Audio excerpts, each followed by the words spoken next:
जेके 15 साल खां जेको सो मुसलसिल बंदि आहे ऐं 15 साल खां बंदि हुअण जे करे उन्हनि जेको सो नऊं टीचर रखिया आहिनि, जंहिंमें हिकिड़े ॾींहुं हो विडियो भराइण पाया, जंहिंमें उन्हनि जेको सो वाज़े तौरु इहो चयो त असां जेको सो स्कूल ते कॉम्प्रोमाइज़ कोन कंदासीं। पर हुननि कई स्कूल ते कॉम्प्रोमाइज़, जंहिंमें अहिड़ा मासूम बच्चा ऐं असांजो ॻोठु जीअं संगे जेको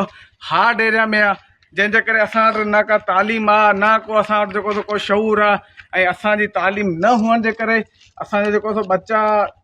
पढ़ाई खां जेको सो बिल्कुलु ख़तमु थी चुका आहिनि। ऐं ॿारड़ी आहे, अगरि पढ़ंदा न त पोइ कोॾा हणंदा, कुआड़ी हणंदा, जंहिंमें बच्चनि जो मुस्तक़बिल सुठो न आहे। स्कूल खे खोलायो वञे ऐं स्कूल खे मुकमल तौर ते हलायो वञे, जीअं असांजे मासूम बच्चनि जो मुस्तक़बिल जेको तबाह थियण खां बची सघे।